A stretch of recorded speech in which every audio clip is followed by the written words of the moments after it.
मांग कर रहे थे, किससे मांग कर रहे थे, लागू क्यों नहीं किया? सीधी बात।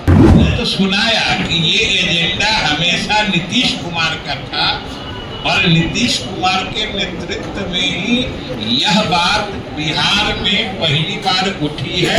केंद्र सरकार के एक फैसले से बिहार में राहुल और तेजस्वी चित हो गए हैं। जिस तरीके से जातीय गणना को बिहार में तर्जुब दिया गया है और विधानसभा चुनाव से ठीक पहले यह फैसला लेना, कहीं न कहीं कहा जा रहा है कि पीएम मोदी का बिहार विधानसभा चुनाव को लेकर यह मास्टर स्ट्रोक है। तो वहीं जदयू के विजय चौधरी ने साफ तौर से कह दिया राहुल गांधी को लेकर कि जब भी वो कुछ भी बोलते हैं तो उनकी पार्टी को तो खुद फजीहत होती है, उसे झेलना पड़ता है। जातीय जनगणना पर राहुल गांधी क्या कुछ कहेंगे वो तो वक्त की बात है, लेकिन जिस तरीके से सीएम नीतीश कुमार का एक ऐतिहासिक कदम भी ये माना जा रहा है, क्योंकि जब तक एनडीए की सरकार बिहार में थी, जातीय आधारित गणना की चर्चाएं हो रही थी और क्रेडिट लेने की जहां तक बात हो रही है, उस पर राहुल गांधी पर जोरदार हमला बोलते हुए क्या कुछ कर रहे हैं विजय चौधरी जैसे मांग कर रहे थे, किससे मांग कर रहे थे, लागू क्यों नहीं किया?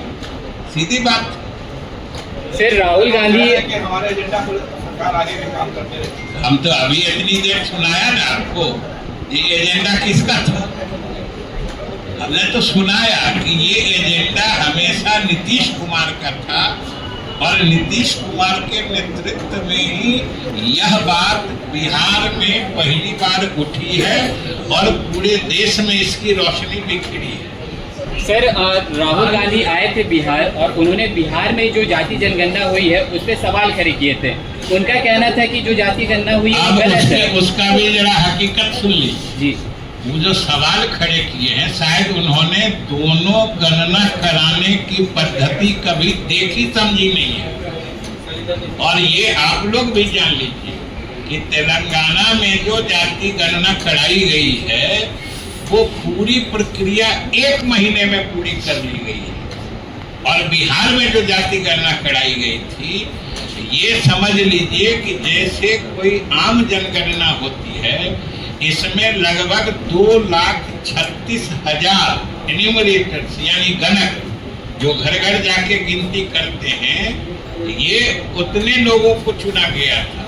लगभग 35,000 सुपरवाइजर्स थे जिनकी बाजाबता 1-1 महीने ट्रेनिंग हुई थी और लगभग 2 राउंड में जैसे होता है, पहले राउंड में हाउस होल्ड की काउंटिंग हुई थी, परिवार और घर गिने गए थे, और दूसरे राउंड में हेड काउंट हुआ था, मैंने आदमी गिने गए थे। इतनी विस्तृत प्रक्रिया तेलंगाना में बिल्कुल नहीं अपनाई गई है। ये किसी आदमी के लिए समझने की बात है और राहुल गांधी जी की तो आदत है, वो अधिकतर बात बिना समझे बोलते हैं और बाद में अपनी ही पार्टी की फजीहत कराते हैं, तो इसलिए कोई नई बात नहीं है। सर यही